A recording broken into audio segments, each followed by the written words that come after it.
And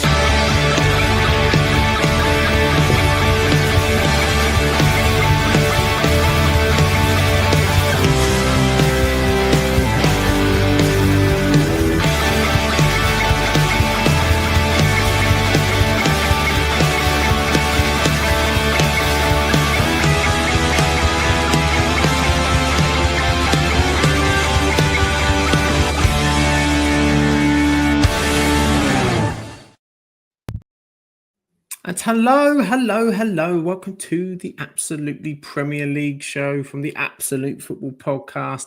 Here with you once again to talk about the fantastic Premier League news, games, all the shenanigans here on the podcast. So we are live while the EFL Cup is going on as well. So there will be updates of stuff that's going on in there. For myself and Grimmy as Manchester United fans, it's not a competition that we're too fussed about anymore. Does not exist anymore. For your viewing pleasure and your listening pleasure, we will ensure that we keep you up to date. And of course, as you've noticed on the screen, it's not just me. There's another man. There's Batman himself. Mr. Grimmy is here. Grimmy, how are you doing? Thank you for joining me. I'm relatively well.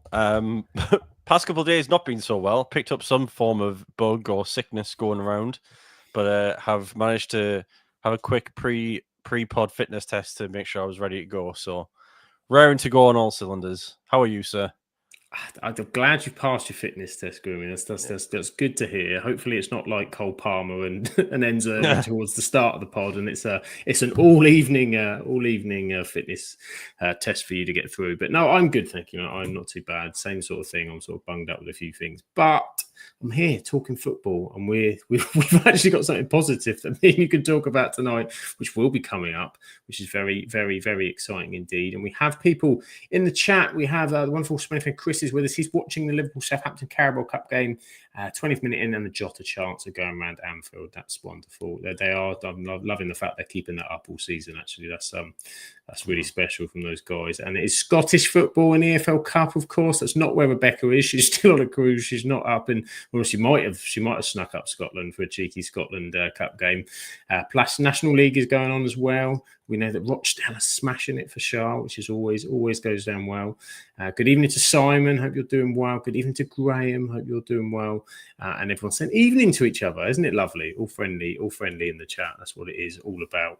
And yes, just in time. Shah is there. She's 3-0 up. And more importantly, she's got her pie. After missing the pie at the weekend for the postponement, she's there, pie in hand. So is there anything better than being 3-0 up at half time with a pie in your hand? I don't think so. Well, maybe full time with another pie in your hand and 6-0. That'd be even better. We'll wait and see how that one pans out. But Grimmy, should we get on and start talking about the football while we're here? Absolutely. While we're here. Absolutely. So let's start at the reverse of the weekend. We're going to go for the last game first because why the hell not? Arsenal won. Manchester City won. A very different kind of game, I think, from the style of Manchester City's games and criticism of Arsenal. We'll get into all of it. Erling Haaland scoring pretty early on. The power, the pace of the man put Manchester City ahead. And then Gabriel Martinelli in the stoppage time. 90 plus 3 got the equaliser as Arsenal pushed for that. So, Grimmy, overall thoughts? Arsenal won, Manchester City won. What's your takeaways? Yeah, it was an interesting one.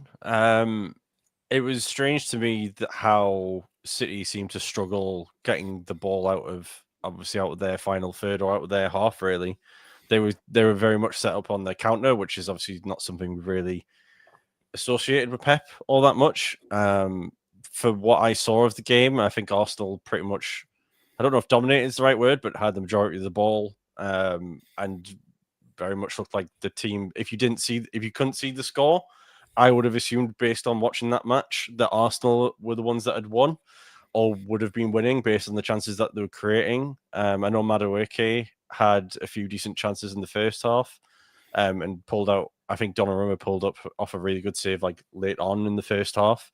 But yeah, I think Arsenal probably deserved, if the one or two chances go their way, probably deserved the win. And yeah, just interesting. I think my biggest takeaway from it all is City's new way of playing doesn't seem to have quite gelled yet. But again, when you've got Haaland on the end of those counter attacks, it probably will start to work sooner rather than later.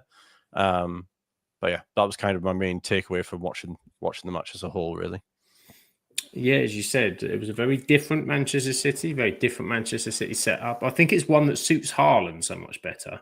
You know, the pace, the power, you can use him a little bit more because there is more space kind of in their transition moments. But I mean, for Pep to almost, almost park the bus, you could argue, at points in that second half, a very different sort of style City to do it and looked like they were going to get the results and hold Arsenal out at that point. It's interesting with Arsenal because I know that they were much better in the second half, much more attacking, and we'll come on to Arteta's selection, all the rest of it in a bit. But I never feel when I'm watching, you feel some teams, you can feel that inevitability of the goal. You can feel it pressing, and Arsenal were pressing, and they had their odd chances. Not so much, like obviously Liverpool have done it a lot this season. You feel it's coming, the wave after wave. It didn't feel that. It kind of came a little bit against the expectations when Martinelli came through because City got caught in that kind of moment, didn't they? Do you feel the same with Arsenal? You're watching them go in, if they go behind, I don't always feel there's that same kind of pressure that some other teams can sustain. Yeah, especially against the bigger teams. Like if it's a top 6 team they're playing against, if they go behind, I'm not like there's certain teams like Liverpool, City, or even the likes of maybe Newcastle or Spurs, people like that who you would still expect maybe to nick a goal or can find a way back in. But Arsenal just never seem like one of those teams that can do that. They very much need to be front foot forward. I put my teeth in, and trying to get the lead first rather than chasing the game. Which I think is basically how Arteta sets it up. Is basically trying to preserve what they've got in terms of keeping teams out, and then especially against the big 6, try and get that goal themselves. So it's a bit of a different one when obviously City are setting up like they were doing to try and keep them out, especially that second half, like you say. But yeah, it is something they struggle with, Arsenal, unless it's a lower team. I think the big 6 sides, they do struggle to try and get those leads early. So yeah, it's just one of those things they deal with at the minute. It is indeed. I've got more people coming to the chat as well. So we say good evening to you. Sean is here with us. Hope you're well, Sean. 3-0 Northampton, a 3-0 up against Chelsea under 21s. So there you go. Happy day for Northampton. Evening to Dreety as well. Wonderful Dreety in the chat. Hope you're doing well. Simon said, what about pie in each hand for Shoshana? Well, a pie in each hand is better than a pie that you haven't defrosted and still sat in the freezer. That's what I say. And not quite the punchiest of sayings, but why not?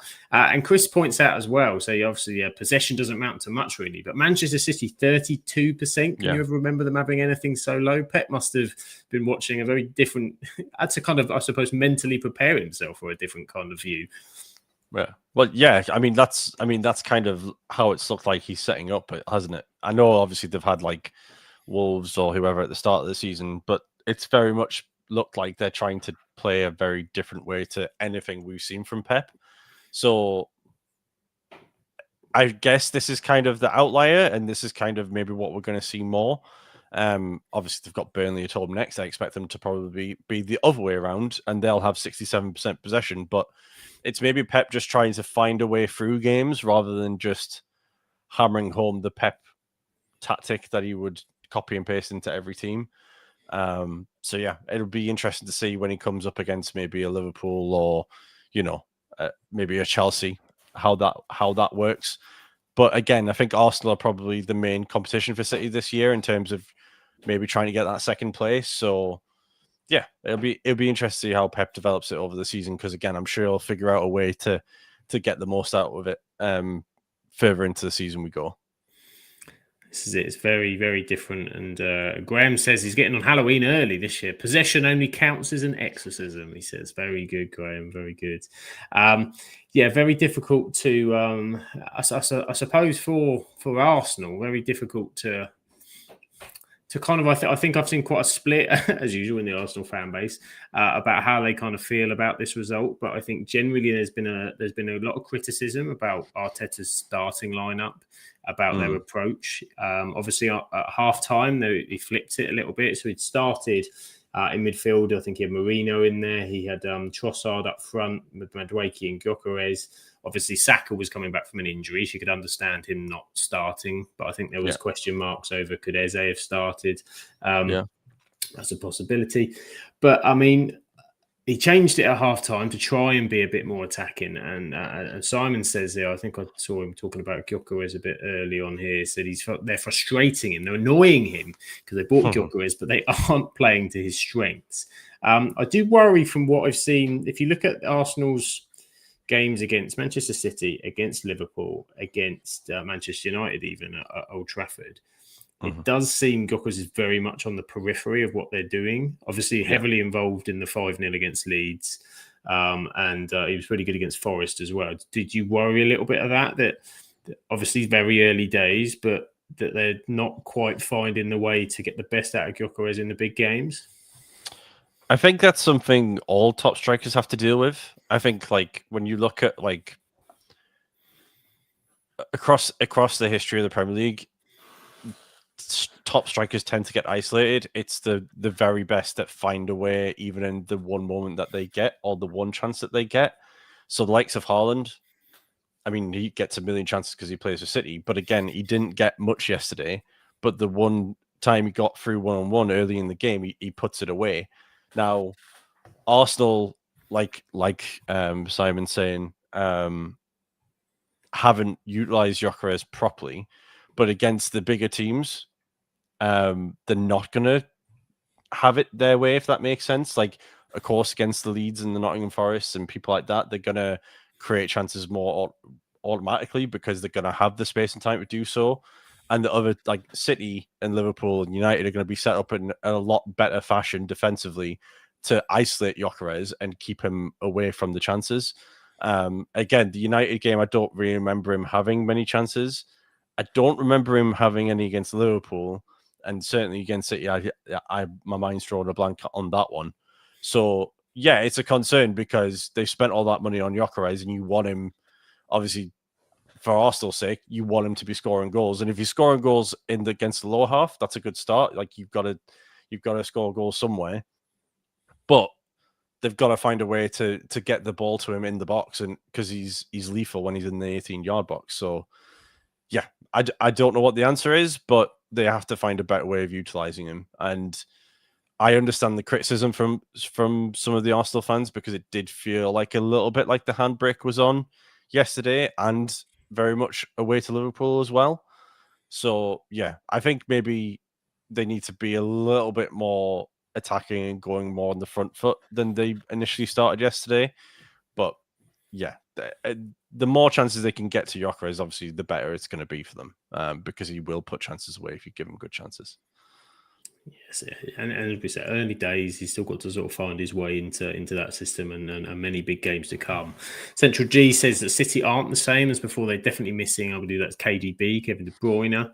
They're a different team now. You can certainly see that he's looking to set, as we said, set that up differently. And there's still some evolution, certainly, with that City side. It's just helped by the fact that Haaland's on absolutely incredible form. Seems to be picking up really well with Reinders, but I mean, as you said there, Grimmy, on Arsenal with the criticisms of Arteta defensive, I can understand it, because it's one thing, I think, to go to Liverpool and do what they did and to play that kind of way and be pragmatic and that. But I think at home against not the best Manchester City that we've seen at all in the last few years, certainly evolution, still a dangerous team, by no doubts about it. And you have to... Do you think, does Arteta think too much of the opposition first? Because I mean, I've always liked that if you're the team that's going to win the league, or you feel you're going to win the team, you're going to win the league. You have to be a bit clever and a bit pragmatic. Of course, you can't go crazy, but you're at home and you've got to say, you've got to deal with us today. This is us and our home and the way that we play. Do you feel that it's the opposition first that he's thinking about rather than deal with our problems? Yeah, I feel like that's partly the case. Definitely, I feel like it's almost too much respect for the opposition in terms of what they can do. I get it when you're going away from home, like you can easily lose the game at places like Anfield in the first 10, 20 minutes. But when you're at home, yes, it's City, but you've also got a decent record at home against these sorts of teams. And there's no reason for you not to go on the front foot, because you have the firepower there, both on the pitch and on the bench, to get you out of spots. So if City did go get 2 goals early on, you've still got plenty of flair and technique and ability to get yourself back into games up and down the pitch. So, yeah, it's a strange one. I mean, we've seen it all the time. Like, how many times do we hear it from pundits who say, these are the sort of games that you've got to go and win. You can't go away to places and draw. You've got to go and get wins at these places, or you've got to win against these certain levels of opposition because, you can go beat all the teams in the lower half. Arsenal will probably do that with eyes shut this season, but they've got to find a way of getting past these bigger teams. Now, I know they've beaten United, but I wouldn't exactly class us as one of those teams that they have to beat at the minute. But Liverpool and City are the two that obviously they need to take points off of if they're going to have any chance of being close to the title race this season. So yeah, that'll be the frustrating thing for the Arsenal fans, is that they've not been able to get more out of these two games. Because I would have certainly backed them to beat City on form going into that game. I would have said. Yeah, you'd have felt that they had the edge, and it now puts a lot of pressure on that Newcastle game, where it's not they've not always done the best at St James's Park, not always come out the best in that kind of matchup. So it'd be really, really interesting with Manchester City at home to Burnley. So from the chat, there's some EFL cut up half times coming. Spenny fan Chris, of course, Mr. Vidi Printer himself, is keeping us up to date. Brighton 3-0 up at Barnsley, getting the job done against League One Barnsley. Cardiff are 2-0 up at Burnley. Fulham 0, Cambridge 0. Lincoln are beating Chelsea. Go on, the Lincoln. Wigan 0, Wickham 1. Wolves are winning a game. Wolves love the cup. They don't love the league, as we'll find out shortly. Beating Everton. Wrexham 0, Reading 0, and Liverpool are 1-0 up. And reports are that I think it's Alexander Isak has got his first goal for Liverpool. So there you go. There you go, indeed. There you go. So let's move on. What else happened? And we just mentioned them. Wolves 1, Leeds United 3. A game with some fantastic goals, I think it's fair to be said, Grimmy. Some absolute stonkers in this one. Wolves' goal, I thought, was a really good team goal. And then Calvert-Lewin with an excellent header. Stack with a phenomenal finish as well. And then Okafor getting his first for Leeds in the 3-1 victory. So we'll start with Wolves. No wins in 5. I mean, it's not the greatest start to a season. No, it's not. It's made even more bizarre by the fact that they've announced the contract extension for the manager during the week. Yes. Like, he's got a 3-year contract or something like that. And then was it Strand? Was there a player that got extended? Was it Strand Larsen or something like that? Strand Larsen, wasn't it? It's had a contract extension, yeah. So, and again, with that, I get that. And I get the manager as well, because I do actually rate Pereira. I do think he is a good manager. I just think he's in a very bad situation at Wolves. But yeah, I thought they got an early goal, settle in, you're at home, you're against a relegation rival here. It's a great start to the game. But after that, it all went downhill pretty quick, like we say at the end of the end. All of them coming at the end of the first half as well, with Calvert-Lewin, Stack, and Okafor all getting on the score sheet as well. It did as well. It turned very, very quickly. And after that excellent first goal from Wolves, and you mentioned about Pereira's contract extension, it seems, I mean, they've got precedence for this, because they did that to Gary O'Neill. They gave Gary O'Neill a contract extension, and 1 month later he was gone. Yeah. So you worry that they're getting in the same footsteps. I agree with you. I just think the sides, when you look through that team, obviously they've lost Cunha this summer. They've lost Aït-Nouri this summer. Semedo went this summer. I'm sure they lost some other players as well. You're looking at that kind of list. There's a lot of new players, a lot of names that are not Premier League experience names either, probably trying to find their footing at the same time. You do worry for them. I mean, say stat-wise, obviously 16 shots, 6 on target. Looked like it was a little bit more attacking from Wolves, but you can't concede 3 at home to Leeds. Who'd only scored 1 up until this point.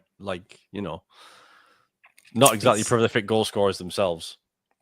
No, they're not. They've been struggling and scratching around for goals, and to get 3 in effectively, 14 minutes at the end of the first half just kind of killed them. And then, the stats probably flatter Wolves a bit, because Leeds would have sat in the second half knowing they got a 2-goal lead. So it wasn't quite as required. But obviously how well the promoted sides have started, as we've kind of talked about so far each week and Leeds proving it here.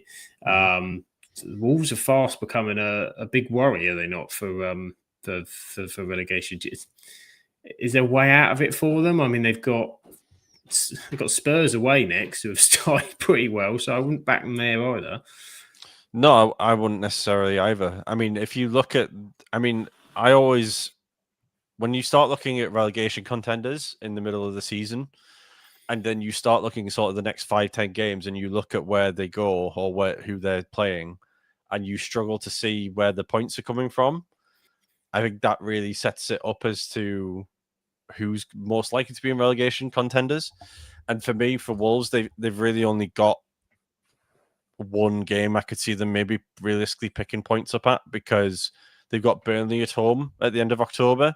And then between that, it's kind of everyone else is a pretty tough fixture for them to have to deal with. So yeah, there isn't they haven't got like another Leeds or, maybe a West Ham or something like that where they could maybe pick some points up. It's gonna be tough for them. The only way out is by picking up results unexpectedly. And unfortunately, the next 2 games are Spurs and Brighton. And I don't see them beating either of those at the minute, based on the form and how they're defending. It looks tough. I mean, Brighton is at home. Brighton away can sometimes, as you say, they're conceding too many goals, and Brighton have got attacking threats that could easily hurt them. Then they're away at Sunderland and home to Burnley, and so that for me is going to be the absolute crux. If we get to match week 9 and we've still got this going on, then I think Wolves will start to panic. Yeah. And you could well make a change. Central DC have just jinxed it for Spurs fans now, Sam. It's surely it's a home to Wolves. You'd only have yourself to blame for that one. And I think Spurs are a different outfit entirely this season. Equaliser for Chelsea against Lincoln, sadly, in the EFL Cup. Boo, we're not a fan of that, but things can happen. But for Leeds, Grimmy, I mean, we touched on it there. Dominic Calvert-Lewin with an excellent header.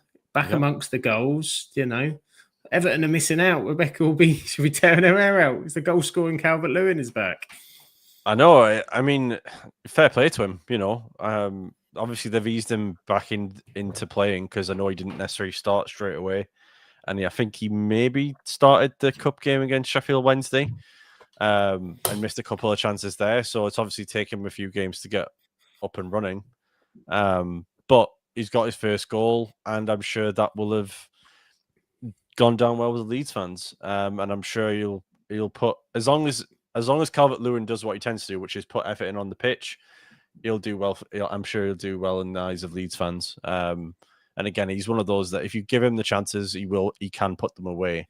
You've just got to somehow find a way to keep him on the pitch long enough and not get injured long enough to give him those chances. So hopefully, for Calvert-Lewin's sake, he's able to do that, because I think he could have a decent season for them, and could be a big factor in them staying up if they're able to do so.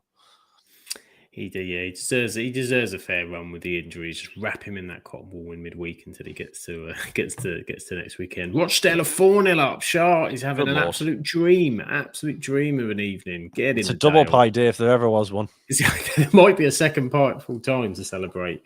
Can't put that out of reach. And so there's a bit of the chat talking about Nuno back to Wolves, but I think, as Simon says, there's a lot of links to him with West Ham being a possibility when Potter gets sacked, which sounds like it's getting closer and closer sort of every week at the moment. But really good win for Leeds 3-1. Stack I've been impressed with as well. I think he's been a really good addition to the Leeds. So obviously a stunning free kick this weekend. Oh. But you always get these kind of players, don't you, which not well known, to be fair, to the sort of average football viewer who don't watch a lot of European football or other bits and pieces. But there's always a bit of an unknown. We always find one or two, don't we? What do you rate of Stack so far? Yeah, I mean, I've not really seen much of him, but of what I've seen, I've liked what I've seen so far. I mean, yeah, it's kind of early to say if he's going to be a hit, but I mean, the early evidence suggests that that's going to be the case. And if he keeps scoring free kicks like he did on Saturday, I think he's going to be a pretty popular guy down in Yorkshire based on that alone.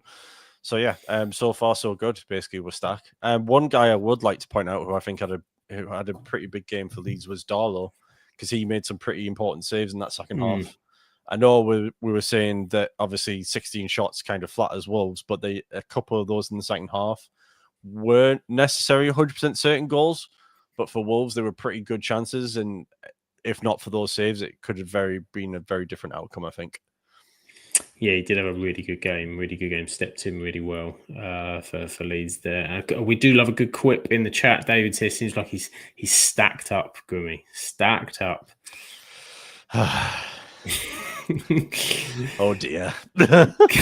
there's puns. There's puns wherever you look. Yeah, we love a good pun. We love a good pun. But Leeds 3-1, great performance from Darlow. So interesting, important for Leeds to get a win under their belts as well after day one. So interesting. And they're at home to Bournemouth next. Intriguing tie for them, as Wolves, as we said, are at Tottenham. Yep. So next up, Grimmy, time to put a smile on your face. Finally, Grimmy, we're here together and we have the opportunity to talk about a Manchester United win. And of course, a Manchester United, it was straightforward. It was dull. There was no questions about it. It was all no stress whatsoever. Nothing happened at all. More happened in this game in the first 3 minutes than the entirety of Bournemouth versus Newcastle, by the way. So at least there was some entertainment for the neutrals as well. But Manchester United 2, Chelsea 1. Should we start from the beginning, which is always a good place to start? It's harder to start from the end, I find. So let's start from the beginning. United, obviously, off the back of last weekend's poor performance against Manchester City. A lot of pressure on Amorim, a lot of pressure on the team. But came out the blocks really fast in that first 5 minutes. You know, they were pressing, they were aggressive, chances, got the crowd kind of on side. And then long ball, beautiful flick from Sesko. Bumo runs on. And Robert Sanchez did the okey cokey a little bit and then smashed Sombrero to pieces and a red card. Reaction to that incident. I mean, I've seen people questioning whether it was a red, and I don't know what you've been smoking, mate, but I might try some at some point when I need to chill out. But good Lord, I mean, Sanchez already has a lot of doubters in the Chelsea fandom, and I don't think that's only going to multiply the people wanting a new keeper at Chelsea and their opinions on him. Yeah, it was just total head loss. Why he felt the need to have to come all the way out, I've got no idea. But yeah, even the challenge itself was bad. Never mind the fact that he was clean through on goal, but the challenge itself was like studs on his shin or something. Like it was pretty bad. It was pretty shocking. It was, yeah. The challenge alone could have been questioned, even if he was kind of not going through on goal with the chance to score. So fuming. Sanchez got minus points on the dream team. Graham says it was so much of a red, it was almost a burgundy. It's almost a burgundy. That's how bad it is. Yeah, I mean, Sanchez, for me, I'm surprised that Chelsea, with all this, Chelsea don't muck around in the transfer window, as we know.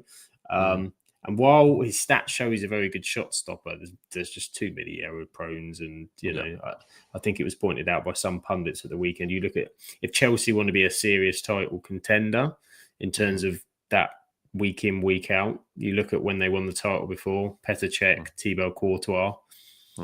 There's levels to that. And he just makes too many mistakes. And ultimately, it cost them before they started. Simon says he's baffled that Maresca prefers Sanchez, never should have sold Kepa in his opinion. And Graham says starting at the beginning worked for Maria in The Sound of Music. So there we go. We're following suit. But then we had the scenario of Maresca went a bit substitution crazy in the first 20 minutes. 3 substitutions in the first 20 minutes. Now, you can understand the goalkeeper one because you need one of those.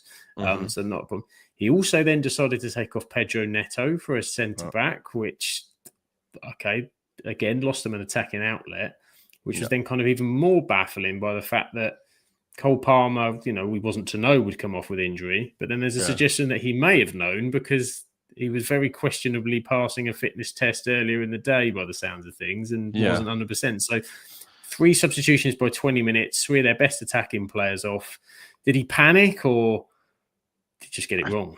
I think watching it live, it seemed like he was panicking based on the fact of, I mean, to be fair, I think anyone in that scenario when you've prepped all week for this game, and it's one of the biggest games of Chelsea's season and United's season as well. And within 5 minutes, all of your best laid plans have been totally thrown in the bin, and you've got to somehow manage it. Now, I've never seen anyone do 3 substitutions in the first 20 minutes of a Premier League game before. I'm sure that will be a stat that'll live for a while, unless Sanchez gets sent off in his next game in the first 2 minutes, and that might change. I don't know, but yeah, it did seem like it was a panic move. But then again, like you're saying about Palmer, if you already knew we had a fitness concern, surely he's the move to take off first and keep Neto on. Because again, whilst Neto isn't Palmer, he's still going to have energy up top and he's going to chase things down and do things more like that than Palmer necessarily would. So for me, if I'm defending with 10 men and you've got Palmer with a dodgy calf anyway, or groin or whatever it was, that would be my thinking with those facts in place. But I don't know. Maybe he spoke to Palmer and Palmer thought he was all right to keep going, and then something changed in the next 5 minutes. I don't know, but yeah, it was a bizarre one to me. It was all very. I think it was all happening so quickly. I think, and there was lots of rain. it was all going on. There was probably thunderstorms. I mean, the second half I was worried it might get abandoned. When we came out second half and the ball was starting to slow down. I was thinking, don't you dare, don't you dare! And then it started to ease up. I was like, oh, thank the Lord, let the drains catch up. This is it. I thought it would finally look like we're going to get a victory and a much needed victory, and then the rain's going to turn against us. But so 2 goals in the first half. Ignore the graphic. It wasn't a penalty from Fernandes. It was a lovely sort of touch on after a Dorgu flick through, and then Casemiro as well with a header, doing one of the good things that Casemiro does. And at that point, United were kind of cruising, looking very good against 10 men. Chelsea had no sort of outlet, knocking it round pretty well, as you'd expect, confident. A rare position for Man United to be, actually, Grimmy, 2-0 up in the game, feeling pretty good, because when we find a way to shoot ourselves in the foot a little bit. And the most experienced guy on the pitch in Casemiro did just that. The one thing you don't want to do when you're 11 versus 10 is let them have a chance to even it out. And what did you make of the first booking for me was silly because it was straight after we scored, and I don't know why he was flying in. And the second, okay, yeah, it's a bit harsh, but he shouldn't have had his hands on him. It was a silly decision from Casemiro for me. Yeah, I think the sending off justified. I think if you would maybe argue that he got the ball and this, that, and the other, absolutely fine, can understand that argument. But the fact he's put his hands on him and he sort of drags him down and then gets the ball is the issue for me. I kind of never have sympathy with players who get booked and then get booked again to get sent off, because you already know you're on thin ice anyway. So why bother even trying to put in that sort of challenge? Now, I know Casemiro used to be the master of the dark arts back in Spain, but you can't really get away with stuff like that nowadays. Like, if you are in a booking, you're not going to be able to, you can't really skirt around that. And doing what he did put him at risk. And if the referee thinks it's worthy and it's not clear and obvious to overturn it, then VAR ain't going to help you out. So yeah, like, it was a silly decision from an experienced guy. It was, and it opened the door. It gave some hope to Chelsea with it being 10-10. David said didn't come out second half. United, I heard. I wouldn't necessarily agree. I think United weren't as good in the second half by any imagination, and the 10 versus 10 did match up. I think they managed the game in a different way, certainly by having the lead. And I thought actually they defended pretty well. Okay, the Chalobah one was the only chance that Chelsea created, and they just managed the game in a different way. Understandably, this is a team not on confidence, pressure for points, could have easily turned 2-1 to 2-2 and been a very kind of different narrative. So I thought, what did you think of sort of the defending and holding on? Did you think that was the right way to go? Or because at that stage we weren't really attacking and looking like we were really going to score a third unless it was a counter. Yeah, I was surprised that Sesko came off, because I thought him being on there was like an outlet to hold the ball up at the top and sort of ease that pressure on the defence. But I think when you see, obviously, what happened in the second half, it was probably the right call to try and build some bodies into the middle and try and push Chelsea out wide. Now, obviously, Reece James's right foot can put in a hell of a cross at the best of times, as we well know. And that seemed to be the main threat from them, really going into that sort of last 10, 20 minutes. But like you said, the Chalobah goal was kind of the only real chance that they had. I know they had a goal chalked off offside, I think it was. Have I got that right? I think they had a goal chalked off, maybe. I can't remember. Maybe I've got that wrong. But they certainly had one close chance, but that was about it. And I think, to be fair, other than that, we defended it pretty well. Didn't mean my nerves weren't shredded by the end of that game, because every time they got into our final third, I was thinking, for the love of God, just get this ball out, boot it into the top corner flag. Thanks, Graham. Appreciate you. I'm not going totally senile yet. So yeah, I think we defended it pretty well, all things considered. Just wish we had 11 men on the pitch to help us deal with it, rather than having to maybe go down to 10 and have to see it out. Because maybe with 11, we could have got that third and fourth and helped the goal difference a bit. But that's kind of the only criticism I can have. But that's not necessary to do with the team. That's one individual getting sent off. That's the issue. It is indeed. And so United just needed that 3 points, I think, more than anything else. I think that was important. And so I know people are taking shots because it's United, because they'll always take shots. United can beat anybody. It'll always be some excuse to something else or whatever, or, blaming how they've been the rest of the season. But they needed that 3 points, massively needed that 3 points. And then go into the next couple of games with Brentford and Sunderland before Liverpool sit on the horizon. So they needed a victory over Chelsea to put them in that position. But for Chelsea, that's a disappointing one. They would have expected, with Manchester United's form, to go and get something, and they've obviously got nothing. It drops them off a little bit off the back of, say, that last minute Brentford equalised. They've lost off as well. Is this going to start to put a bit of pressure on Maresca where Chelsea is? Chelsea have always been a funny one, I think, to kind of place where they're at. But I think this season, everyone felt off the back of the Club World Cup, this is the one they have to show their colours. Are you seeing that Chelsea still have the know-how and whereabouts to get anywhere near that title fight, or are they in a fight for the top four? I think they'll be top four. I think the title's already too far away. I think 7 points back at this early stage for Chelsea, when we know they're prone to dropping points here or there at daft times, is kind of a stretch too far. I think I had them, if I remember my predictions right, they were top four. And I was pretty confident in that, because, again, I felt like the gap between the top four and the rest of the league was big enough that Chelsea would be fine. I just don't see the consistency enough with Chelsea to think they could be serious title contenders. And yeah, that's my main issue with them, is they can't hold on to leads at the best of times, and unless they're blowing teams away, it's kind of the only time they'll get comfortable wins. Like the Brentford one last week was silly, really. They should never have come away with a 2-2. They should have won that game quite easily, especially with the way that they've been playing the previous couple of games. And again, they can argue that obviously the early sending off killed their game this time round, and that's a fair argument. But again, you would have, like you said at the start, their form going in versus our form meant that Chelsea probably were favourites for that game, really. Was indeed, but they don't like Old Trafford, Grimmy. Their record there has been pretty neither horrific. do United fans at times. Exactly. It's very rare that we hold a better record than somebody these days, but we certainly do at Old Trafford against Chelsea. Simon says they're nowhere near title contenders, not even sure they'll make the top four. And Central D says they're a top six club at best. Now, I think they're still a very young team as well. And I don't think the core's quite there that they need in terms of defensiveness. Obviously, the goalkeeper that we've mentioned. Let's not forget, they brought Liam Delap's out, and they didn't have any attacking players on the pitch against United by the end, because they'd sort of subbed them all. So, be very, very, very interesting. And so everyone's getting in with the quips today. Simon says if they can't hold on to Leeds, they won't make very good dog walkers.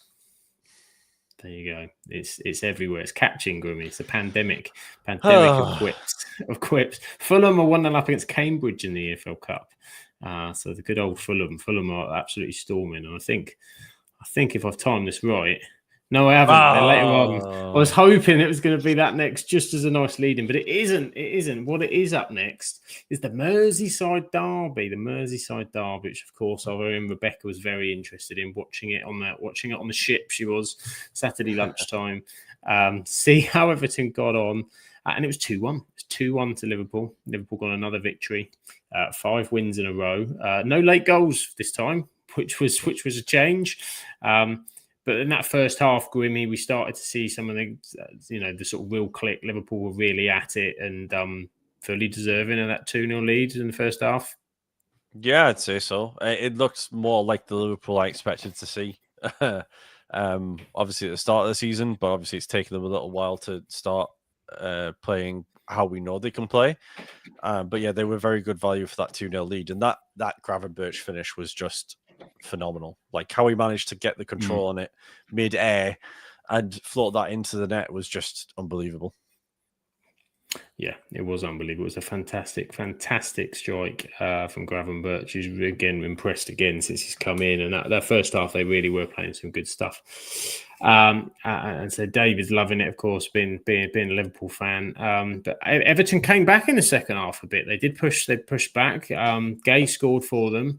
And Liverpool weren't anywhere near at the same. They struggled to put together a full 90 minutes. It's fair to be said. I think where they are, they've got as highest of peaks of any team in the Premier League in terms of what they can put together. But it allowed Everton in. It's a little bit nervy. As Graham says, they didn't play enough stoppage time to get any late goals. Yeah, I know I got 3 minutes and watched that second half. I was like, not sure if it was the other way around. It'd have only been 3 minutes, but okay. And Jack Grealish getting booked after the final whistle as well for complaining about. Did you see that yellow card for Dewsbury Hall?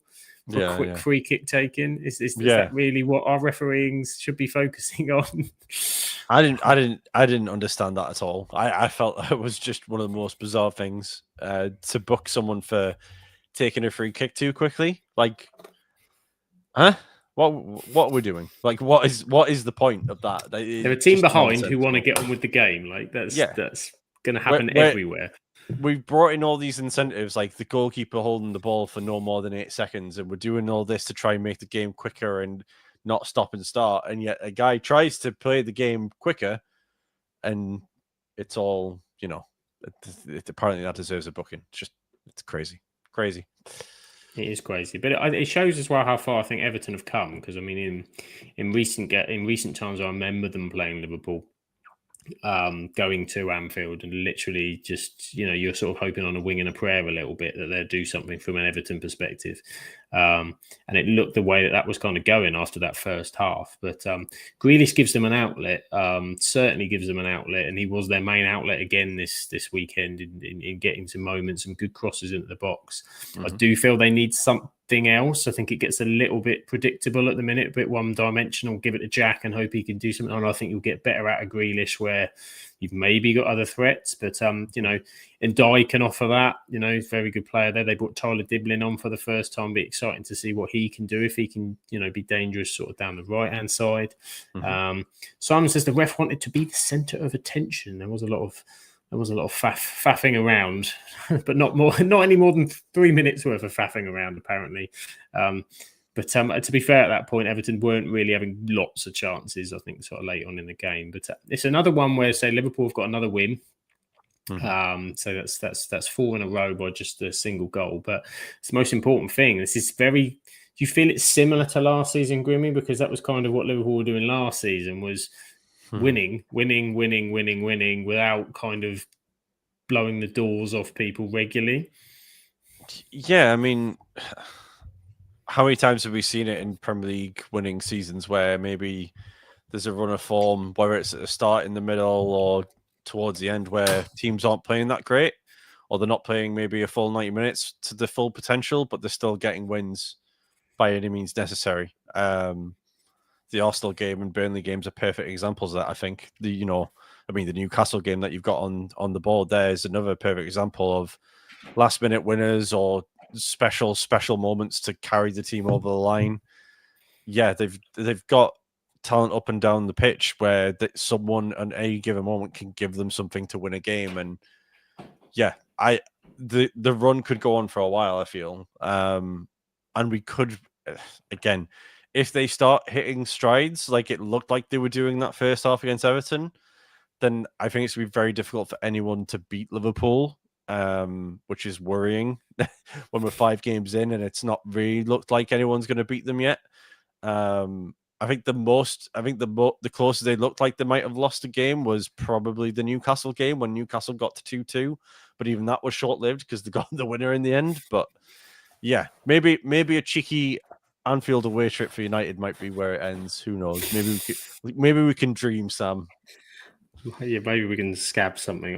Some of our better performances have come against Liverpool in recent times, but so have some of our worst. So Yeah, it's not a fixture either of us look forward to, that's for sure. But I not agree. Anfield away, no. No, it's difficult to see where it is when they're on that when they're on that form, and you can say the same about a number of clubs sometimes. When they're kind of on it and very difficult to deal with. But Liverpool in that first half will be tough. Slot will be frustrated though because they keep doing this. They keep letting teams back in. We had it with Atletico Madrid in midweek. They were 2-0 up. They got back to 2-2, of course, scored a late goal, so got out of it. And it's kind of blemishing over some of those aspects, I think. And it's helping Liverpool bed in some of the new players because you think like Florian Wirtz would be getting absolutely. If Liverpool had lost 3 of their first 5 games, he'd be getting killed for that price tag at the minute. But it's allowing him that time to kind of bed in. Yeah. Ekatiki's hit the ground running very well. You've got Isak still to obviously, scored tonight, but integrate into that Premier League team. So it's very good. Diego Gomez has scored 4 goals for Brighton against Barnsley in the EFL Cup. So that sort of that can sort of be done. Simon says there's more chance of hell freezing over than United beating Liverpool. It's happened in the past when we've been expecting right, Simon. Yeah. Right. You'll remember Ramad Diallo scoring against them in the FA Cup before we went on to that certain run in that cup competition. And that wasn't expected. You never know. It's the joy of football. 10 years, it means we're due another one. Exactly. The joy of football, you never know. Got to believe. You've always got to believe. Liverpool on the win. Everton will just look at that. Okay, disappointed. They'll be looking at the other derby, won't they? They'll want to take the first one at the Hill Dickinson Stadium. That's the one that they'll focus on, no doubt about it. But there we are. So there we are, Liverpool versus Everton. Next on the agenda, there we are. There's Fulham. We knew they were somewhere. They were there. They were waiting in the wings. Back-to-back victories for Fulham. 3-1 over Brentford in the late Saturday evening kickoff. Which, to be fair, I think they deserve to win alone by the fact that Brentford's awful away kit. The brown away kit of Brentford should just not, for me personally, not allowed. Shouldn't be a thing. Are you a fan of the Brentford brown away kit, Grimmy? Absolutely not. Horrendous. My wife turned around and was like, "That's quite nice, actually." I went, "No, it's an absolute eyesore." Which questions a judgment on why she picked me as a husband, but that's a discussion for another day. But yeah, the kit is horrendous, and the result, thankfully, went the way of the team with an all right looking kit. This is it. They deserved it. Justice was done. Justice for the shirts. That's the most important thing. That's how they should be. Whoever has the nicest shirt. Spenny Fan goes to why was this game an 8 p.m. kickoff? I don't know. Probably they thought maybe people were more tired, so wouldn't notice the brown kits. I'm not sure. They do like a good 8 o'clock kickoff at the moment on a Saturday. But yeah, Fulham 3, Brentford 1. Iwobi, Wilson, a Pinnacone goal as well for Fulham. So they've quietly, I think, had a very good start to the season, Grimmy. I mean, we both watched the Man United Fulham game where they played quite well in the second half. They were unlucky against Chelsea, more than unlucky. They were VAR stitched up with Josh King. And they had a decent start. So there are some noises about whether Marco Silva is committing sort of long term, but Fulham just again continue to, I don't want to say surprise because I don't think that's fair, but they kind of just go about the business quietly. They did the same last season. You've been impressed with Fulham this season? Yeah, I mean, every game I've seen them play, they've played pretty well. And they are one of those nice and steady teams that should be in and around mid-table. I know last season they probably missed on a chance of getting into Europe because it was so tightly packed at mid-table, and they could have been one of those teams to put a run together and sneak into Europe. But there's no reason why they can't do something like that again. They could be the surprise team to get into Europe this year when you've got teams like Villa and Newcastle who've had maybe a bit of a slow start. If Fulham stay at the level that we know they're capable of, I think they could maybe surprise a few people in terms of maybe a top 7 or 8 finish, whatever gets you into Europe these days. But yeah, every game they've played pretty well. It was a strange one, this one, because Brentford looked like the better team early, and after the first goal, they had a couple of chances to go 2 up, but Sharda didn't put either of them away. And then once that first goal went for Fulham, it was one-way traffic, really. So, yeah. But, yeah, a good win for Fulham and continues their trajectory, really. It was a good one, as you said. So Shashard had started the season quite well for Brentford. So sort of a rare kind of off day for him. And Graham's asking, it's a police thing. It's a police thing sometimes why it's late on a Saturday. There you go. Graham's in the know with the fuzz. But Simon asks on Brentford, do you think Brentford could get relegated this season? Now, so far this season, they've lost to Forest opening day. They beat Aston Villa at home 1-0, lost to Sunderland 2-1 away, had that draw against Chelsea previous week, and now they've lost to Fulham.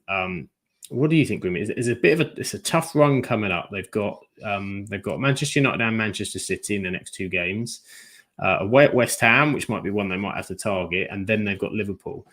Do you think there is the possibility? I know we all spoke about it this season. I think they've done a bit better than I was anticipating so far. They're kind of around where I thought they would be. What do you reckon? Yeah, I think they're around where I thought they would be. I don't think anything surprised me in terms of what we're seeing from Brentford. I had them in the relegation zone on the predictions.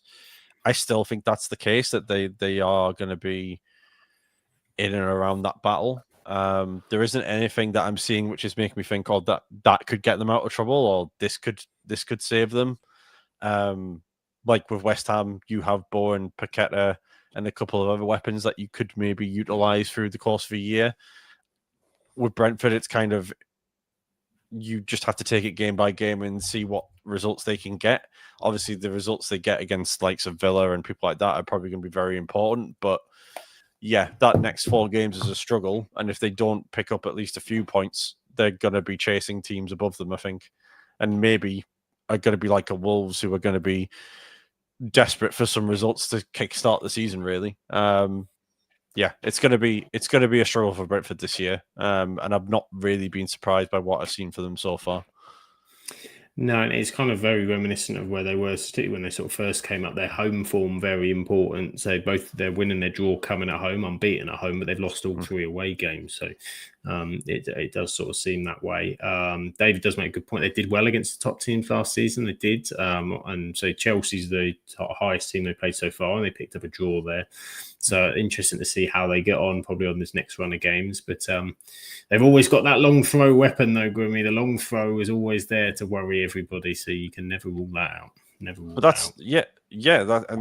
that's what Brentford have got to utilize is weapons that maybe other teams can't utilize or defend against. And if long throws is the way, like we saw with Stoke of Tony Pulis era back in the day, if that's what gets you goals and chances and shots at goal, then utilize it. And I think that's what Keith Andrews will do. It's just whether or not it gets applied and ends up with results on the pitch, because that's what's going to make or break it, really. And that home form will be crucial, because I think away they will struggle. But if they can turn that place into a fortress, like we know they can do, and they have done in previous seasons, then that might be what keeps them up in the end, is the home form. It's going to be what they need. They will need that home form, no doubt about it. But they won the corners, 10 corners to 2, Grimmy, and that's an awful amount of corners. So, something to take positive from. Just need to practice their corners, obviously. Great at getting them. Just need to sort of convert them. Just need to play West Ham by the sounds of things. Yeah. That tends to do the job if you can do a corner. But say, Smith and Chris says, Isak's had to come off at half time for Ekitike in the EFL Cup. Interesting. Wonder if that's just easing him back into fitness or whether there's a problem there. So keep your eyes on that, because there's been some injuries I've seen last couple of days. We forgot to mention it in the Arsenal game. Madueke's been confirmed out, hasn't he, for a couple of months? 6 weeks. Yeah, 6 weeks. They said Arsenal have had an injury in every single one of their games so far this season. Not going too well, having just got Saka back, but I suppose it eases his selection issue, because Saka will fit straight back in there for Arsenal. Yeah. But and there was somebody else who got injured, but I can't remember. Might come to me in a minute. Next up, we've got Brighton 2, Tottenham 2. There was a Desmond at the Amex. As Brighton surged into a 2-0 lead, Yankuba Minta and Ayari with a fantastic strike to put them 2-0 up. Another brilliant goal this weekend. And then Tottenham coming back at Brighton, pushing and pushing and pushing, getting that equaliser. Not getting the full 3 points, but getting that equaliser. that showing a bit more of the Tottenham metal as well? We've seen different sides of Tottenham so far under Thomas Frank, but we've also now seen them come back from a difficult situation as well. Is it more gritty Tottenham you see now this season? Yeah, I think certainly last season, if they'd been 2-0 down to Brighton, it could have turned into 3-4-5 with how they were defending. But credit to them, they came back and obviously made a load of chances, especially in that second half.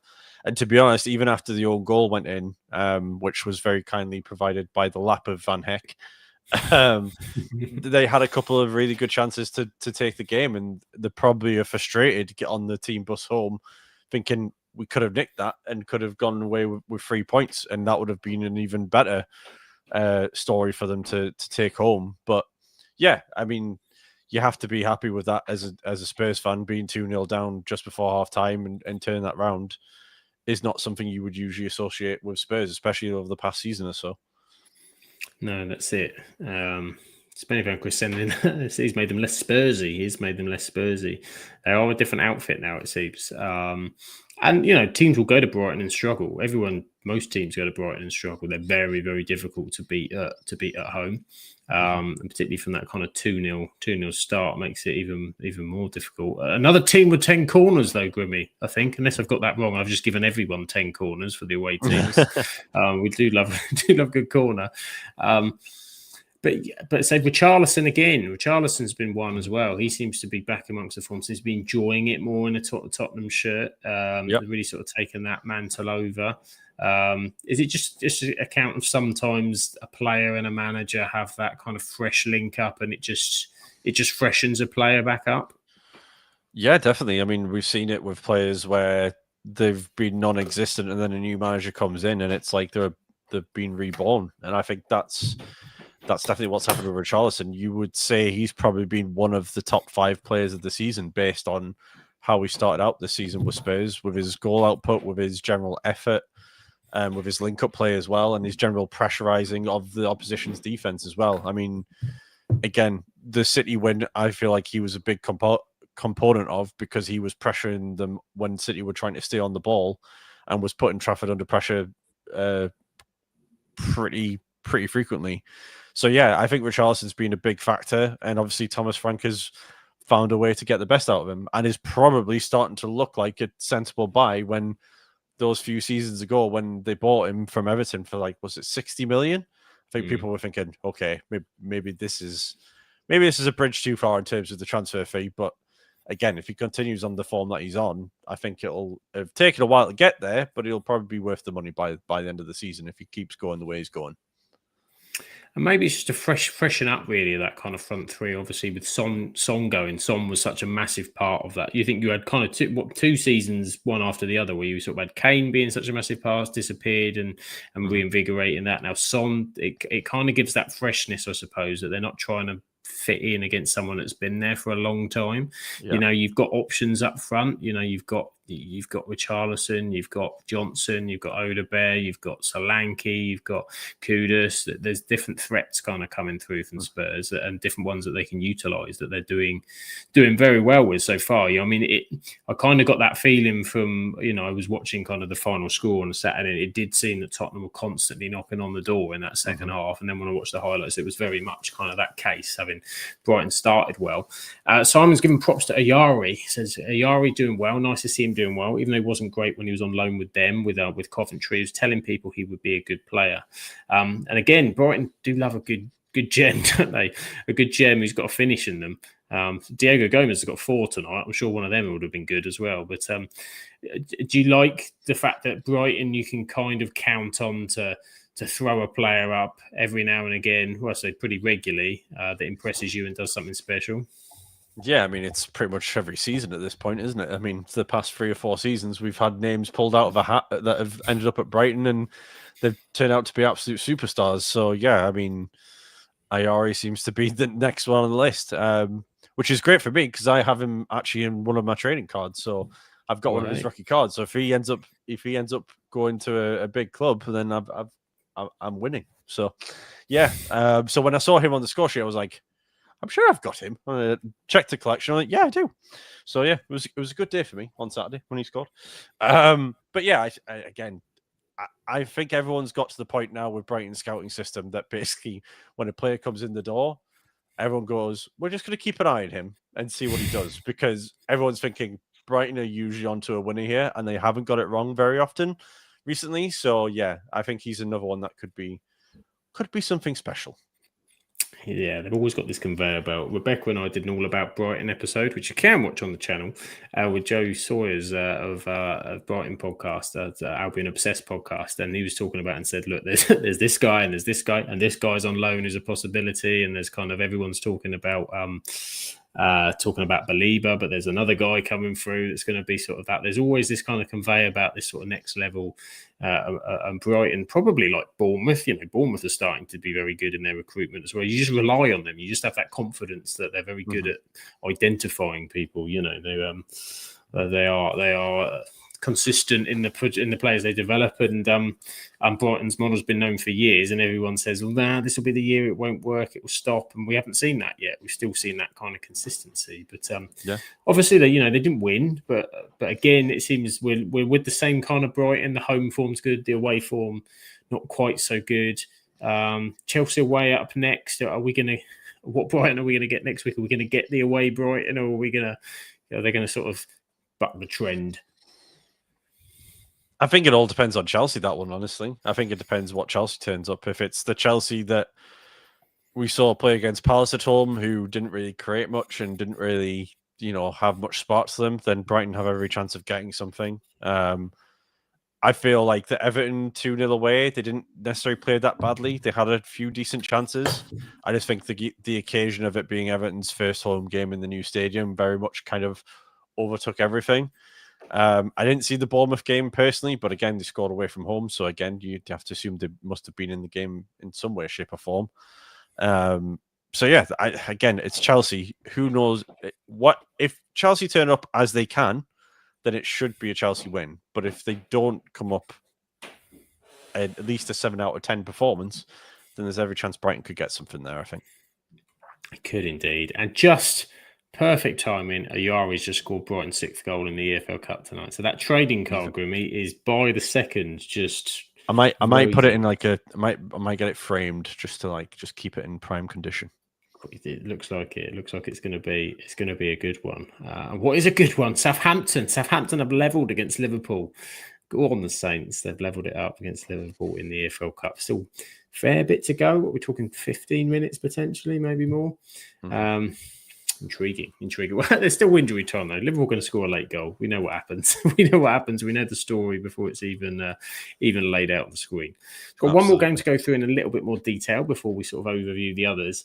And it was a game that happened on Sunday, Sunderland on a Sunday. And it was 1-1 with Aston Villa. Aston Villa scored a goal, Grimmy. At long last, Aston Villa scored a goal. Of course, everyone had Matty Cash down to be the guy that would score it. No doubt about of course, that. Yeah. Obvious scorer. But against the 10 men of Sunderland, with Ronaldo sending off, still couldn't get the job done. It's a difficult one with Villa, I think, at the minute, because there's some weird noises coming out from memory about players not quite getting an understanding, or laziness is sort of questioned as well. What's going on at Villa at the minute? Yeah, it's a strange one. I don't think a manager like Emery saying things like that should be taken lightly. I don't think it's a throwaway comment. I think it's something that obviously there's an issue in the dressing room of some kind. When you look at the bench and you've got Marlon, Harvey Elliott, people like that on the bench, obviously they've got talent there to use. For some reason, they're not willing, or something's not right in the background for them to not be on the pitch. I mean, you think a Harvey Elliott getting signed for Villa, he probably starts every week, and he's not started yet. So it's like, what's going on there? Is it a case of he's just taking his time with him to get integrated? Or is it a case of that there's maybe something else going on with Elliott or other players that suggest that maybe all's not well? I'm not too sure. The evidence that I've seen from Villa so far suggests that all is not well, and maybe the players just aren't maybe at the standard of what they once were. I mean, I know Villa have struggled in the transfer market this past year. Obviously, they didn't really bring a lot in other than Elliott towards the end of the summer. and maybe they're just in need of a bit of a refresh. And it's unfortunately come at a time where, 2 or 3 years into this process with this team, no refresh really in the summer.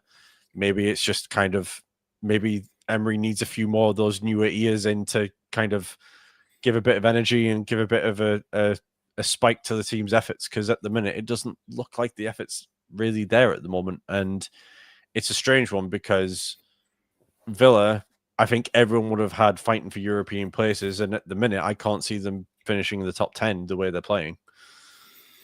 Yes, it's a big drop off. I mean, they played okay against Everton last week as well, and so obviously you'd expect them to to have done probably better against 10 men against say a promoted side. I know Sunderland have not, they're not that kind of promoted side from previous seasons, that mantle, but Villa should be looking at that and saying we need to be putting it on here. They seem to be suffering with, I know Tielemans was missing this weekend. He's kind of quite key to the way that they play, but he has been playing the early ones. They just seem a side for me that they're just lacking so much confidence. You could see it. The Ollie Watkins missed chance in the last minute. He buries that. Last season Watkins is where's his head at? I know there's a lot of rumours with even Manchester United in the summer, questions. It just seems, you look at Villa's team, it's just in such a different place to, we had the breakthrough of Morgan Rogers last season. He's kind of not started anywhere near what he did last season. Ezri Konsa as well didn't. Both played very well for England, but either of those, not maybe that form. Watkins nowhere near that level that he had. You go back to this time last year, they had John Duran as well, remember? They had and everyone was he was coming off the bench in games and getting them out of jail. And as you said, they've got players on the bench that maybe they're trying to do the same thing with, but aren't that kind of impact, and they need to work their way in. I would imagine it's not going to be long before Harvey Elliott's a starter. You would guess there's some reason, I would think, that they're slowly bringing that in. Yeah.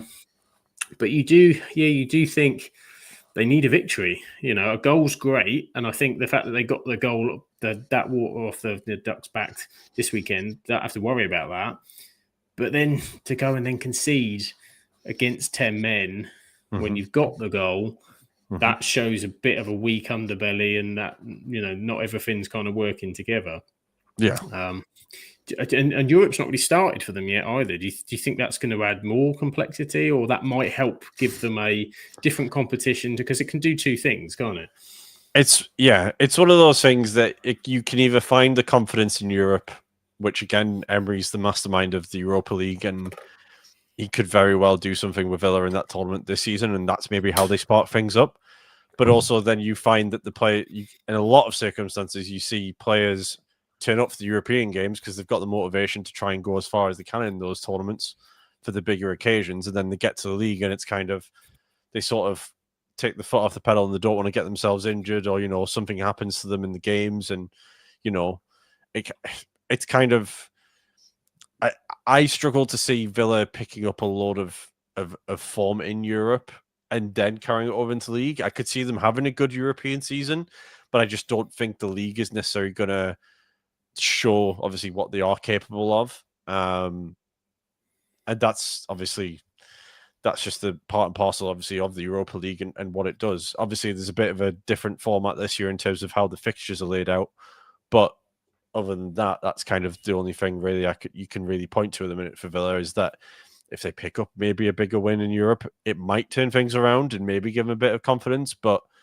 I think a lot of teams in the Premier League are going to see the weaknesses that they got and be able to exploit them, that maybe European teams might not necessarily be able to, especially in the Europa League, where you might get some lower level competition in in that group stage where you've maybe got a lower seed than you would maybe do in the Premier League. Yeah, that's fair, and it may build them some confidence and slowly work their way into this season, because it certainly hasn't started well at all for Aston Villa yet. But a team that has started very well for now, 3 unbeaten and only lost 1 all season. Sunderland, they'd have worried going down to 10 with that silly moment for Benildo. With VAR, you just ain't going to get away with that these days. You're going to get picked up and you're going to get spotted. And probably would have feared the worst when Cash scored. But Isidore, he's a man for a moment. He scored some big goals for Sunderland. And a massive, massive point for them from the position that they were in. It really does look they're a really gritty, resolute side. I think. What do you reckon? Oh, 100%. I mean, look at the stats: 71% versus 29% possession. They had a decent amount of shots, to be fair, in terms of the grand scheme of things. But yeah, they have a lot of grit in the team. They've got a good defensive structure. They brought experience in Xhaka, and the forward free can do a bit of damage and could really be something for most teams to have to deal with this season. The question I had in terms of Isidore was, he obviously had a great season in the Championship, but we don't necessarily always see Championship strikers go into the Premier League and be a great Premier League striker. But he's got a couple of big goals for them at home already. So yeah, it's been a good start for Sunderland, and I think this result, more than probably most results from the promoted teams, kind of gives me the inkling that maybe the promoted teams are going to fare a lot better this year than what we've seen maybe the past few seasons, because of the grit and determination and the ability to find a way back into games. Because I think a lot of the promoted sides we've seen the past few seasons would have, once that sending off happened, probably would have just folded. Now, granted, Villa probably aren't the best opposition in terms of standard of play at the minute, but even the not so best standard of the Premier League would often put 2, 3, 4 past a recently promoted side like your Southamptons of last year or whatever. So yeah, I think I think it's a good sign for the promoted teams that they're picking up these sorts of points when the backs are against the wall. I think it is. I agree. It's very, very important to show those qualities, and Sunderland is definitely showing those in abundance. I mean, a big miss for them. That was the other injury I remember. Diarra's out for Sunderland. He's been ruled out and he's played every game for them so far. They're big money signing. Yeah. That will be a hit, no doubt about it. So they have to deal with that. There's been, to no surprise of anybody, there's been a goal for Liverpool in the 85th minute. Ekitike has been sent off though. Ekitike has been sent off for a second. Was it the celebration? Yeah. Is it over celebrate? Yeah, took his shirt off and he got sent off. Oh, silly boy. That's Casemiro level. That's even now worse the graphic showing 2 red cards for Liverpool, but I'm not sure that there have been 2 sendings off. So unless I've missed something and I'm having a Chris Kamara moment, I don't know. He's been sent off twice for being silly. Does that carry over? That could be costly, because that carries over, I think, cups carry over to Premier League, I think. I don't know why he's done that. Like, surely he knows he's booked and he's going to get sent off for it. You're on a yellow. Like this, I get it. Like when it was first, I get it when it first came out and it was a thing that people just used to. But like, there's a way to kind of let it out. You must know. I know, like in the moment of a goal, etc. And we know it's silly anyway. Like, you know what I mean. But it is there. It is what it is. Well, crazy. So certainly Ronaldo's was for something very different indeed. Yeah. A boot between the legs is very different to taking your shirt off. But it is. Simon says he just a tad. He says he really hopes that the promoted team Sunderland buck the trend and stay up. They're all having a good fight of it, and I like it. Yeah. It's making for an interesting start to the Premier League, and they're all showing signs that there's no reason why it can't continue, and they'll still be there. Graham says he's taking his shirt off celebrating a goal against Southampton in the League Cup. Game's gone. Game's gone. That is true, Graham. That is true. So let's go to the results. Obviously, overall, on Matchday 5, here are all the ones we didn't talk about. Burnley, as they're talking about those promoting sides. Burnley 1, Nottingham Forest 1. A good point for Burnley. There's a Nottingham Forest side still trying to get used to Ange ball, I think, a little bit, but no doubt a good point for the Clarets. And then you've got, what else have you got here? You've got West Ham 1, Crystal Palace 2. I didn't put this in because it's quite a good thing in terms of if you look at where Palace are in the lead. Obviously, there's a lot to talk about with Palace going up, but obviously we've done West Ham to death a little bit. I feel like we're digging Potter's grave at this point. So we left that one be. But for Crystal Palace, Grimmy, I think they're on a run of like 16 unbeaten or something. Like, and they've played about 9 games this season already with the various competitions. Glasner's just, and they lost Eze, and it just doesn't seem to affect them. He's got to be as hot a manager that there is if you're kind of looking at someone about. And Palace, particularly if he's going to go again in January, a struggle to keep. Do you think? Yeah, I think at this point with how Palace operate, and obviously are very happy with mid-table and the odd cup run. I think if a bigger team comes in, even if it's a team that may be lower in the league at the time, I think they probably try and snap Glasner up at the minute. I think when we were talking the other week about Amram and the pressure he was under, Glasner was very much someone that I considered, because I just feel like he could come in and make whatever system he wanted to work, get the players on side and do what he needed to. But I think that goes across the league. And to be fair, lots of European teams, I'm sure, will be looking at him because he's obviously managed at Lyon before and places like that. So, yeah, I think Glasner will be a very popular and high up on a lot of people's lists in terms of being a replacement for maybe any outgoing managerial sackings. He certainly will be. And of course, Jean-Philippe Mateta got on the goal scorers sheet. And as he was in my FPL team, there was a fantastic rendition of Acuna Mateta on Saturday afternoon when that went in. Was very pleased for that one. Not sure whether this is... David says he thinks Ekatike was holding up Jota's shirt. I've not seen it. So if that's true, then I think that does change the context of it a bit. But I don't know. I don't think that's what I saw. I think I saw the Ekatike shirt. I think that's what I saw. I could be wrong, but I'm pretty sure it was the 22 shirt. There we go. And the only other game we didn't talk about, because it wasn't the most... I watched it. Grimmy watched it. We have no comments, really. Bournemouth 0, Newcastle 0. Advertised excitement. Didn't produce excitement. Okay, another clean sheet for Bournemouth. Very good for that defence, I suppose, is the narrative coming out. Newcastle changed the team completely from the match against Barcelona after Marcus Rashford tore them to shreds in midweek. But 0-0, not really a lot. Another point for Bournemouth. Yeah, a point for Newcastle. I have to apologise to my stepdad because he's come over for 2 Newcastle matches to watch it at mine recently, and they've both been 0-0 affairs. So he's probably rejecting my invitation next time when I invite him over. Stunk the place out. Those 2 games are probably the worst 2 of the Premier League so far this season, unfortunately. So what does that do to the table? Le Table is there. Of course, Matchday 5 only, so always still pinch a salt early on. But it's starting to take a little bit of shape in terms of where people are sitting. Liverpool, as we know, 5-point gap now. Arsenal, Tottenham and Bournemouth all sat on 10 points in those important top 4 Champions League places. Crystal Palace, who said their great run just behind. Chelsea, Sunderland up high as well, doing very well. Fulham there in 8th. If we're looking towards the bottom of the table, Wolves, no points. -9, 4 points away from the relegation zone already. They need something to happen.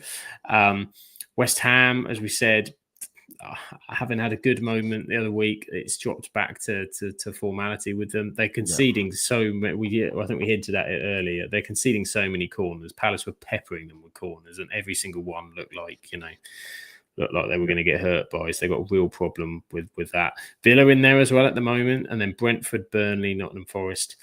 It's all very, very, very tight in those positions. So there we are. We haven't got a full European roundup this week. We're not going to do a full European roundup. However, I have got some Scottish updates. Oh, no. From I thought I'd escaped it. Currently at sea. Rebecca did send me today. Of course, she could be on holiday and she still writes out a dissertation for the Scottish football. She didn't write it out, to be fair. It's just text in this one, and there's not as much of it. There's still a little bit because there wasn't an awful lot that happened. So yes, it is. It is McSam stepping in today for Rebecca. So Scottish Premier League roundup, hectic weekend in the Scottish Premiership with only 1 match played. There are more tonight. I think there's been some updates. I'm sure Spenny fan Chris will tell us what the final scores of those are in a minute if we ask him nicely. With Dundee United taking on Aberdeen and Falkirk versus Hibs. I think Dundee United won. I think Graham posted it earlier.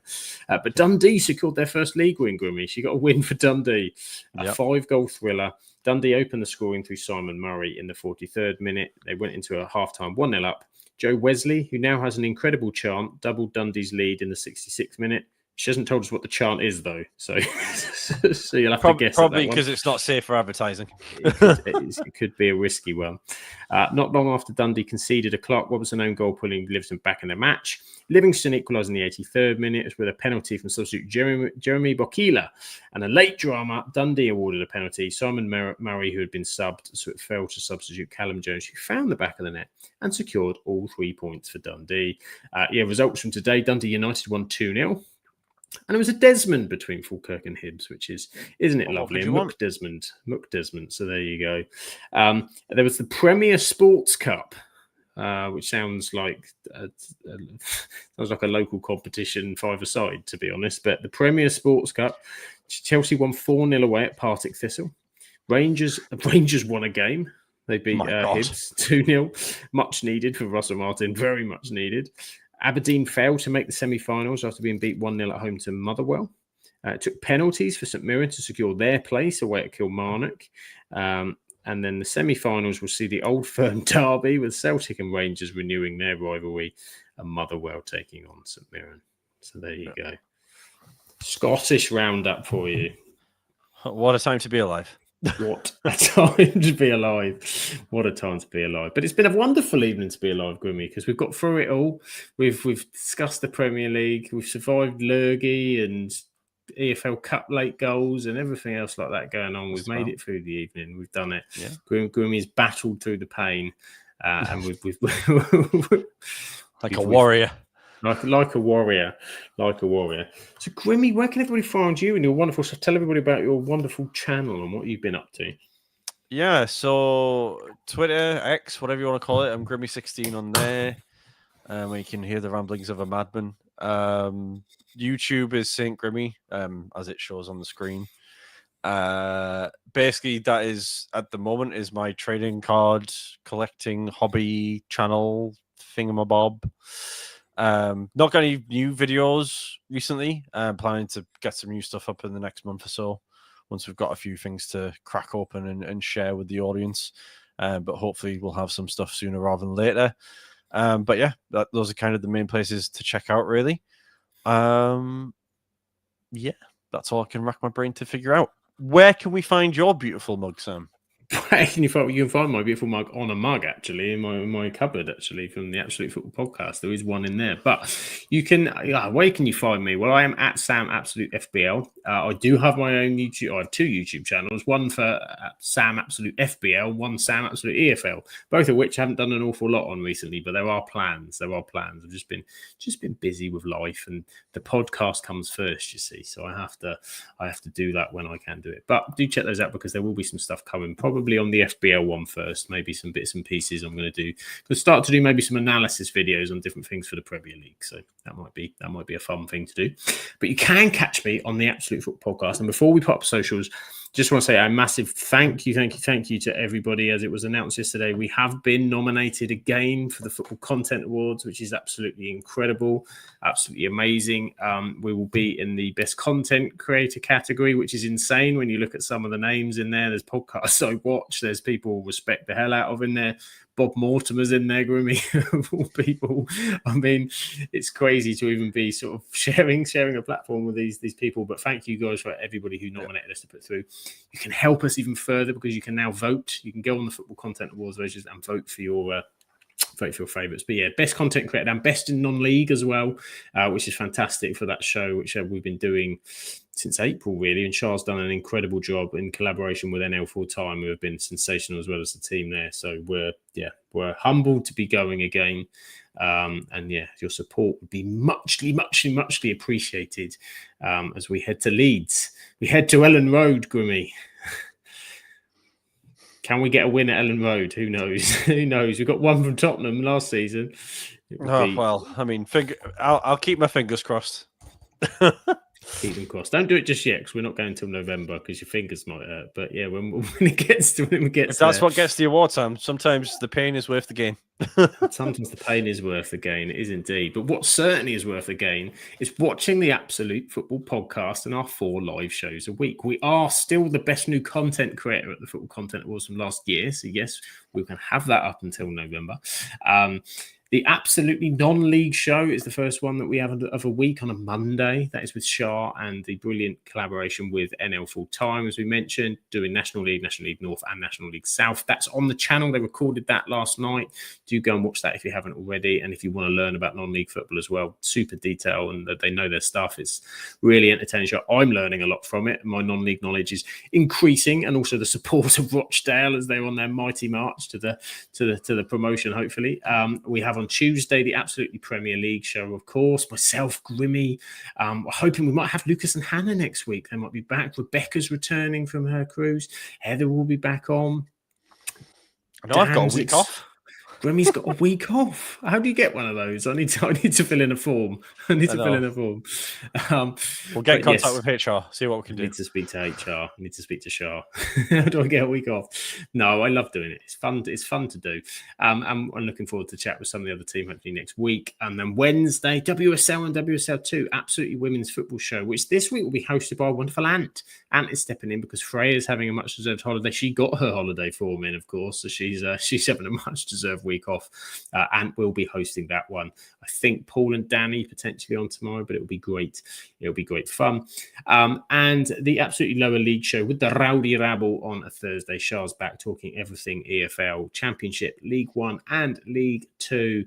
8:30 live all days. We've got interviews as well on the channel, collab episodes. Check out our new Women in Football series. That's every Sunday. Shah and I recorded an exciting one that we did last Sunday that you'll be able to watch this Sunday, and check that out. Some fantastic women in football we're having interviews with. You can check us out on Twitter, Absolute Ball Pod, YouTube, Absolute Football Podcast, and the same on Twitch, Absolute Football Pod on TikTok, Absolute Football Podcast _ on Instagram, Absolute Football on Blue Sky, and the Absolute Football Podcast on Facebook.